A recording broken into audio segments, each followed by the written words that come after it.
السلام عليكم مكان هي جيميدها إيجانا منتي سلاما فردي تربان تكافي جناجي أما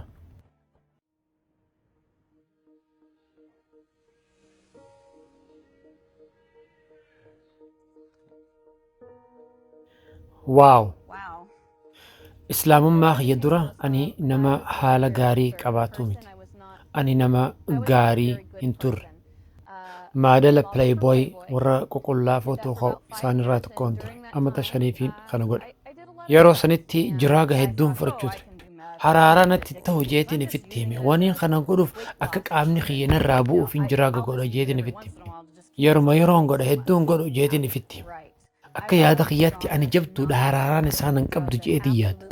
Dhugatti haraaraan nama qabdi. Abbaan fedhee yoo waan kana godhe ni haraara. Jiraa maas ja'amuun godhu ture. Torbaanuma takkaan kanneef torbaanuma takkatti haraaraan na qabdi. Galgalaa fi ganama odoon godhuuti amata shan guutuu niin godhe. Haraaraan jiroogaa na jabaatteeti ganna cabsiteeti namummaa irraa hube. Yeroo sanatti abbaan manaa kiyyaatis na wajju godhuu ture ammoo inni amala badaa qaba. Nama dhawa lubbuutti yaafi sodaadhe. Eegas booda ni murteesse jiraaga kana akkaan firraa dhiisu. Ni murteesse jiruu kiyyaaf kana hin fedhu jee. Ittiin hime firraa hin dhiisa jeeni. Eegas booda jaarsa kiyya na qofle hin dandeessu nan jee. Guyyaa san guutumattuun firraa mure. Gara galeetu laalle. Rihaabillee dhayne gargaarsa alaa takkatti illee naa jimne yeroo sanitti. Abbaa manaa kiyya na qofleeti akkaan itti deebi'uu fedhe. Eegas booda ilma kiyya xiqqaan dhale. Jiruun tiyya guutumatti jijjiirama guddaa fidde. Mucaa bareedaa nagiyaa tokkoon rakkadhee haadha isaa fedha. Haalaanin jaaladha. Jiruu tiyya hunda isaaf jechaan karaa gaariitti jijjiire. Wanta wayi beektaa tireenni ni deema. Gaafa duraa waan hin fedheen godha. Waan hoolwildii godhamu keessa hunda keessa godheetu tura. Keessa hin jirti. Nama hedduutu ajaa'ibe waan hin godhu ture hunda islaamummaaf je'ee waan hin dhiiseef. Waan ajaa'ibaa hoggaan ani shahaadaa fudhadhe booda fedhiin ani duraan qabu kun hundi na keessaa fuute na keessaa badde. Ka dhugaatii ka jiraaga waan hin godhu hundi dhabaminirra. Waan duraan isaan godhuu dhiise dhageewullee hin fedhumma. Niin ajaa'iba amma gammachuu fi nagaa sabaa tan harkadhe. Qalbii kiyyatti eegaan islaamummaa fudhadhe. Ani amantii kiristaanaa irrattiin dhaladhee guddadhee jiruti yoonta. Gaafii kiyya waaniin ani gaafadhe deebisaa hin harkanne amata 30 keessa. Hoggaan kiristaanummaa keessa jiru rabbii hin beeku ni jira jee yaadu. Haalaaniin jiruu kiyya keessatti yaalee rabbiin jiruu kiyya keessa akka jiraatu hin dhabe. Wanni islaamummaatti na fide jaarsaan ani heerume Iraanirraa. Innis akkuma kiyyaatti guddinaa fi dhaloonni isaatis kiristaanarraa. Inni kun jechaanis na miidhaa na arrabsee akkasumaanuu harkaanis na dhawa. Inni kun hoggayyuu jiraaga naa kannee manan na hidhee akkaan hin deemne akka beeku bakkaan hin jiru gizee hunda na miidhuudhaaf. Eegas booda isa kana dhiiseetiin deeme. Eegas boodaan waan addunyaan tun jirtu keessaan barachuu jalqabe jechuudha. Maaltu jira jee.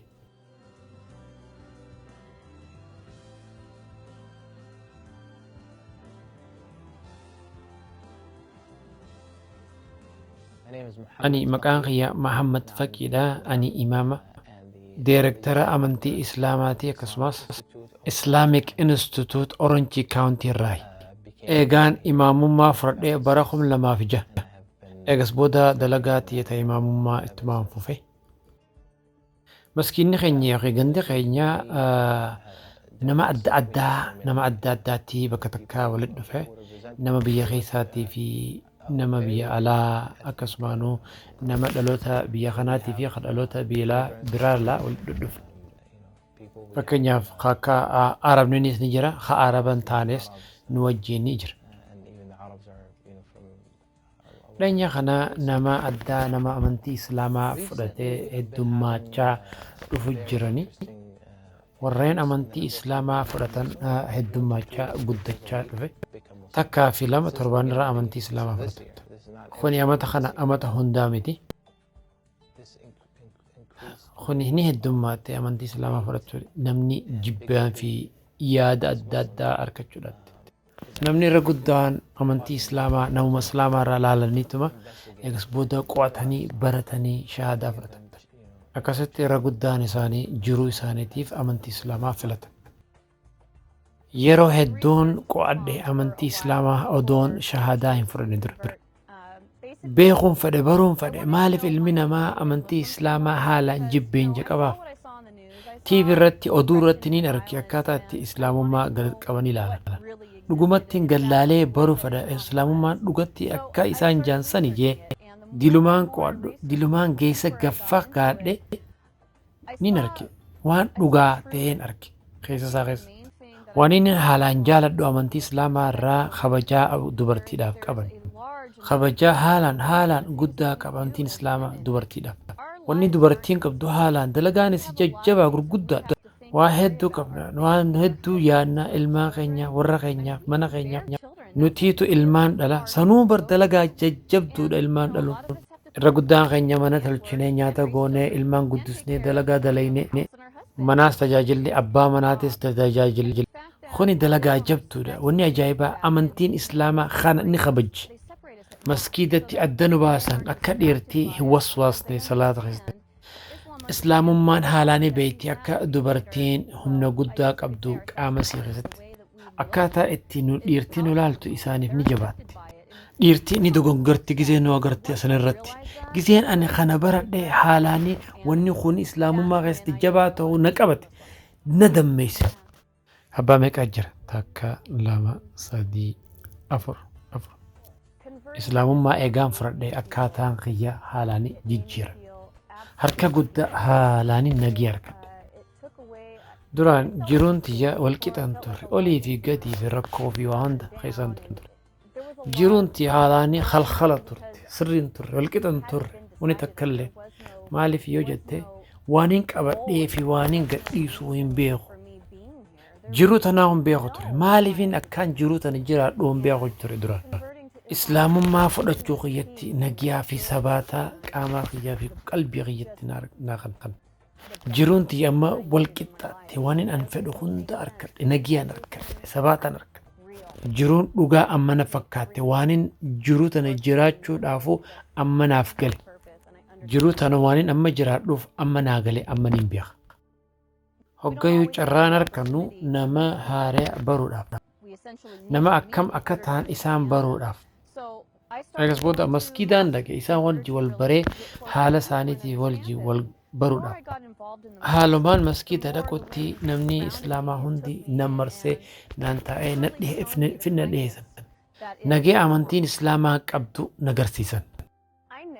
Ani takkaa jiruu tiyyatti akkaan ani amantii islaamaa fudhadha jee ni uyyaan. Takkaa ni uyyaan amantii islaamaa fudhadha jee. Namni amantii islaamaa irraa dubbatu karaarraa nama hin jaaladhu hin fadhuun waan miidiyaan jettu hunda ni amana. Nama badaattiin isaan beeka. Abadaan amata miliyoonatti illee ni uyyaanni ani gaaf tokko isaanirraa ta'e amantii islaamaa fudhadha jee. Kaniin amma islaamummaa fudhadha niin dhaaladha niin booda niin gammada hijaaba fudhachuun fedha. Akka namni na beekuun fedha akka islaamatti yaani fedhan na jibbanuu na jaalatanu irra kaayan. Barsiisuun fedha akka rabbiin guddaan jiru abba fedhattillee. Abbaan kiyya hin beeku ture jiruun ani dabarse jiraagaa fi farshoo fi playboy ququllaa footoo ka'ee dalagaadhaaf. Amma 8 waliin dubbisne manarraa naariyaa nama 17 bakkaan galuun qabu karaa makiinaa jalaarra. Yeroo sanitti waan takka illee hin qabu waniin hin qabu baagbaaga kiyya keessa waan jiruu fi gitaaraan qaba. Eegas booda waliin dubbisne eegasii amata 8. Inni hin galeef niifsillee hin galtuufillee wanneen kanneen kana ani kophaa kiyya akkaan baradhuun fedha. Kophaa kiyya miidhamee kophaa kiyya ammaasis miidhaa keessa bahuun fedha. Wannummaan deebi'ee isa dubbisuu fedheef mucaa kiyyaan garaarraa qaba gudeessanii. Ilmi kiyya akaakoo fedha jeetiin dubbise abbaa kiyya. Hoggaa deebinee wal dubbisnee haala bareedaan wal dubbisne.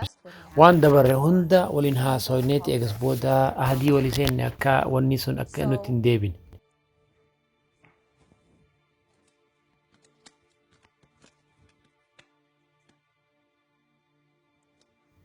kuni abbaa kiyya. Inni addunyaa kana keessatti kaniin saahibaaf qabu. Hiyyaanni wanni akkanaa ni taha je'eeti. Haa ta'u waa hundaafuu haalaanin jaaladha abbaa kiyya.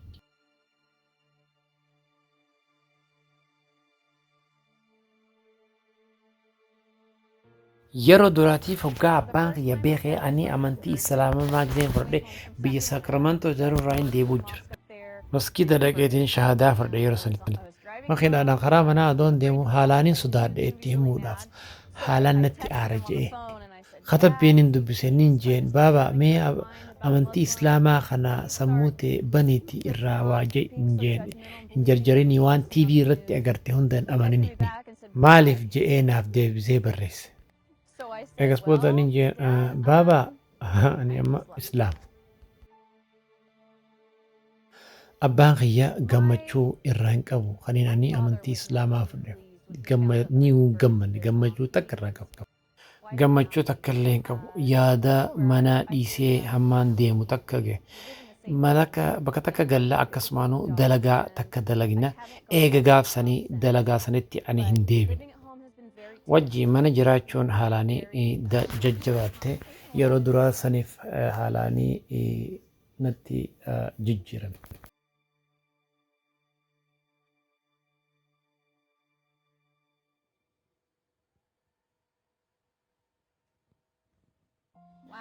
Waaw katabbii biraa kan abbaan kiyya naaf barreesse akkaan miidhamne na gargaaruudhaaf akka gaarinaaf gala karaa biratti fudhate akka biratti fahame waan amantiin islaamaa jetturra akka ja'u abbaan kiyya yooni ani amantii islaamaa dhiisee amantii kiristaana deebi'e islaamonni naas ni ajjeesanii abbaa kiyyaas ni ajjeesan ilma kiyyaas ni ajjeesanii ja'a. Kuni yaada isaati immoo naaf galaa anuma tana akkaan hin miidhamnee fi akkana akka jiru. Na barsiisu yookiin agarsiisuu fedha akkaataa islaamni dhugatti ta'u je'ee kana jenne. Ammoo dhugatti hin beeku amantii islaamaa akkaataa wanti islaamaa ta'e takka hin beeku. Hoggaati amantii islaamaa dhugatti haqatti seentee fudhattee ni beekta amantiin islaamaa maal akka ta'e. Amma beeku jira haalli islaamummaan dhugatti maal akka ta'e karaan akka inni yaaduu fi waan dura laalee miti. Suuta takka takkaan barsiisee garsiisee waa'ee amantii islaamaa ammaan tanaa yaadni inni duraan qabu san hundarra jijjiirameeti qaceelu jira. Karaa kiyya kana qeebalu jira. Jiruu isaa keessatti ilaaluun fedhaa isaa islaamummaa irratti guddatee dardaratee bareedu. Islaamummaa keessatti akka guddatu. Abbaan kiyya islaamummaa akka inni yaaduu miti. Ani haala amala bareedaa isarratti isaa fi nama kaanittuu gideen fudhadhee qalbii isaa yookiin sammuu bana je'eetii yaada. Waan irra guddaa ani rabbii kadhadhu fahmii akka argadhu. Akkaan fahamee akka naa galu akkasumaanuu humna jabaa arkadhee waanin ani godhu kana itti fufu saniin du'aa kana fi abbaa kiyyaaf du'aa'iin godha waanin ani keessa jiru laafaa akka hin taane akkuma isa miidhutti na miidha. Inshaallah gaaf tokko abbaan kiyyaa gammadeetii karaa kiyya kana jaalatee narraa qeebala jeetii yaadee rabbi jedhu. Abbaan kiyya suutaanii ilaalu jira harka'u jira kabajaanaa kanneen akkasumattuu qeebalu jira. Waan ani godhee baradhu kanaas laalee inshaallah gaaf takka waan ani godhu kana ni qeebali jeetii yaada. Yaada islaamummaa karaa bareedatti jijjiira jeetii yaada. Ummanni Ameerikaa waa hedduu jira waa'ee amantii islaamaa irraa wal faalleysu. Waa hedduu jira waan islaamaa irraa wal madaalle. Haalaanii nutti jabaata. Maaltu halaala maaltu haraamaa adda baafachuun amma barutti hin jira. Waan haraamaa godhuun fedhu nyaachuun fedhu diliis dalaguun fedhu haalaanii jabaadha kun dirqama isaan kana baruun qaba. Hedduu isaa hin beeku ani ammaan tana amantii eegaan fudhadhee torbaan takkaaf cina. Waa hedduu waan hin barachuu jiru. Haalaanii na jabaata wanni jiru kana hunda fahamuudhaaf barachuudhaaf hoggaan ani maskiida jiru islaamotaatu wajjin jiru irra guddaan wanni jaanii wanni katabanis quraan afaan arabaati naaf hin galtu ammoo kaayyoo guddaan qaba barachuudhaaf quraana ammoo afaan ingiliffaattiin dubbisu jira akkaataa itti duratti bu'e sanittiin baruu fedha sunis afaan arabaati quraan afaan arabaatis nin qaba laaluun fedha ammoo naaf hin galtu ammoo inshaallah karaan jira barachuudhaaf qubeen arabii waan fakkaattuuniin beeka ammoo dubbisuun beeku inshaallah baruun fedha akka afaan arabaa san dhugaa sanittiin baruu fedha afaan arabaatti barateen quraanni afaan arabaatti saniin dubbisuu fedha amma kuno torbaan takkaa fi cinaadha eegaan amantii islaamaa fudhadhee islaama ta'e afaan arabaatis hin beeku dubbisuus hin beeku amma quraana translation qabuun qaba afaan arabaa gamanaan qabu akkasumaan gamanaan afaan ingiliffaa qabu kanaan dubbisu afaan arabaa ka ingiliffaadhaaf barreeffame akkasumaan afaan ingiliffaa ka dubbisuu dandeenyu gamanaa fi gamanaan qabu waaniin ani amma beeku kaniin baradhee dhugatti beeku afaan ingiliffaatti akka jiru jalqabbii waa hunda duraa maqaa rabbiiti irra tola namaa oolaa katee irra araaramaa natti baate بسم الله الرحمن الرحيم سلمى أما بروتينجر تبارك الذي نزل فرقانا على عبده ليكون للعالمين نذيرا الذي له ملك السماوات والأرض ولم يتخذ ولدا ولم يكن له شريك في الملك وخلق كل شيء فقدره تقديرا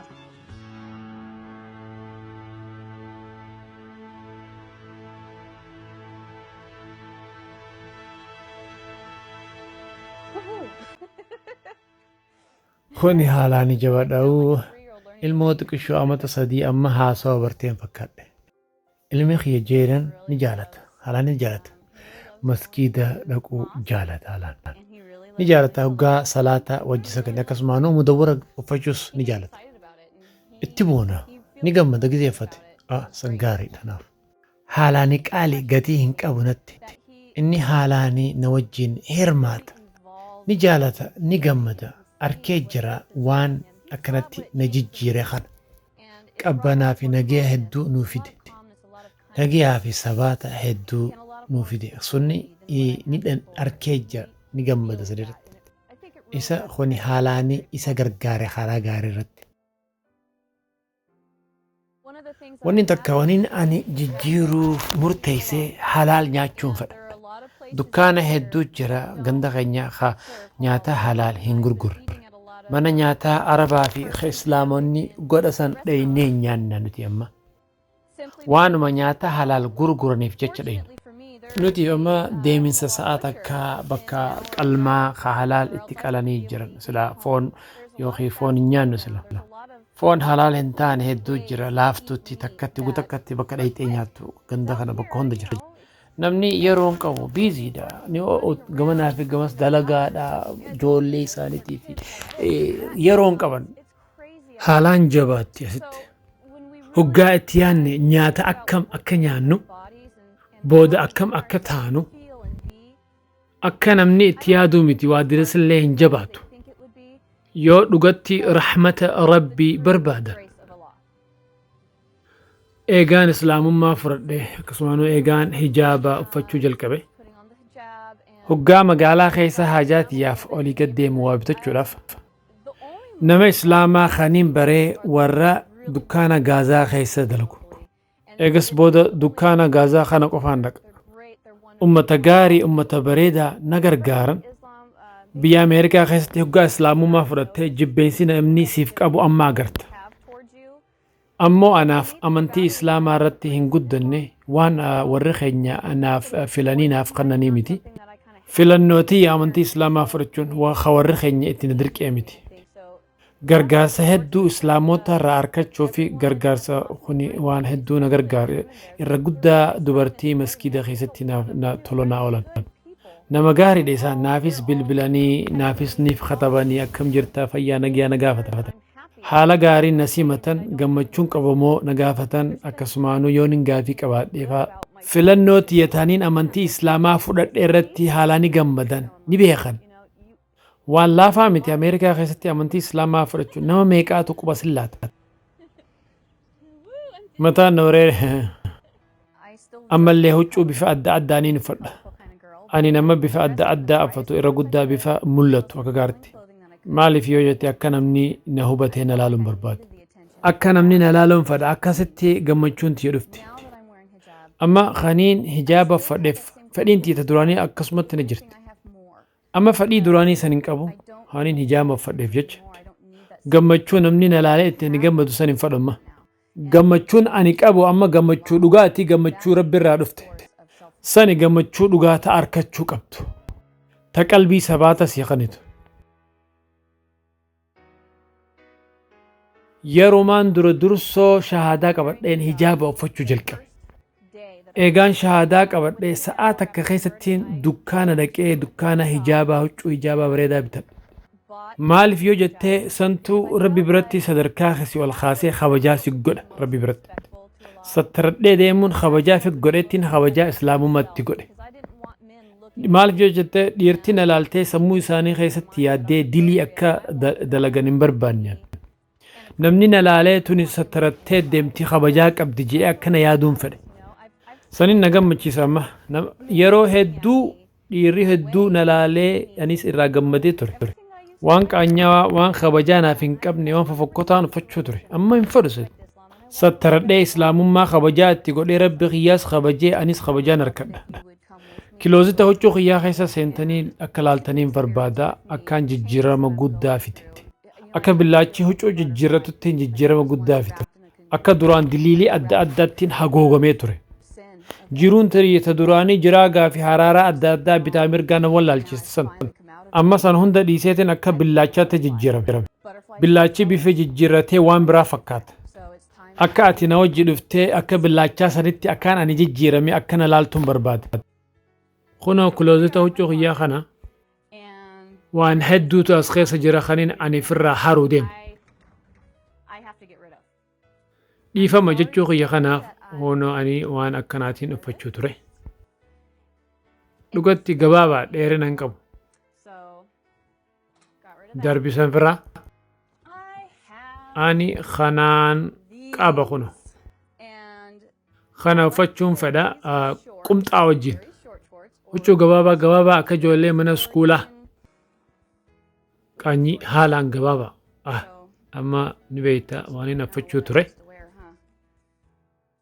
dhugatti ammaan tona anaaf kana godhuu kiyyarratti bilisa na godhe waan hin godhuu ture firraa mure haala ammaa ani qabu kanaan ifeetiin calaqqise amantii islaamaa fudhattee taa'uu ni dandeessa ammoo itti jiraachuudhaaf fudhachuu qabda ani akkaan jiruu tiyyaaf amantii islaamaa fudhadheen garsiisu jira ani nama hijaaba qofaa miti nama haariyaa ani amma nama haariyaa ta'uudhaaf waan hamaa dabarsitee muruu qabda firraa amma niin haramma kanneen hunda kana faalaan ergaa katabbii bareedaa tokkoon jaaladhe akkana jedha raammoon jijjiiramteetti billacha bareedaa taatee barartee jedha seenaa kiyya kun galatoon nama tokko nama hedduun na gaafate filannoo kiyyarratti harka dhibbatti ani gammachuu akkaan qabu akki jaan duraan waan kana nutti hin himne amma kun waanuma nasiibaa akkanumatti yeromaaf fudhattu kana jaanitti dubbatan yeruma muraasaa fi akkana taatii booda jeemii qumxaa sanitti deebitii jaan ani dhugatti amantii islaamaa hin fudhadhu hammaan amantiin kun dhugaadha sirriidha haqa jee amanee itti gammadu filannoo bareedaa amantiin tun amantii haqaa akka taate sila akkanatti hin jaaladhu amma amantii islaamaa eegaan fudhadhe gargaaruun fedha akkaataa namni amantii islaamaa itti ilaalu bifa addaatiin islaamonni akka gaarii ta'an tola namaaf akka oolan nuti islaamonni gaariidha nama ni gargaara nama keenya qofaa miti nama kaanillee tola oolla islaamonni hundi haala bareedaa yoo qabaatan yaada ilma namaa hunda jijjiiruu dandeenya karaa saniin godhuu fedha ammaan tana rabbi wajjiin kanaan godhuu fedhe akkasumaanuu wanni niin baruu fedhu waan hedduu amantiin islaamaa qabdu hunda baruun fedha gaaf tokko baree dubartii islaamaa yookiin islaaman taanes ittiin dubbisuu fedha gargaaree barsiisee qaceelchuudhaaf suni dalagaa gaarii nuti hundinuu godhuu qabnu khaniin ani amantii islaamaa amma qabadhe khaniin waan dhugaa waan haqaa sirritti arke haalaanii na gammachiise waan duraan na gammachiisuu turerra yoon ani nama tokko gargaaree sababa kiyyaa rabbi qaceelchee gammachuun ani qabu isaanis gammachuu keessaa san dhandhaman hoggaasan jiruun tiyya haalaanii naaf wal qixxaatte hammaan ani addunyaa tana jiru waan dandeettii tiyyaa hunda niin godha akka namni hundinuu dhugaa islaamummaa tana arku kana kunoo dalagaan tiyyaa addunyaa tanarratti amma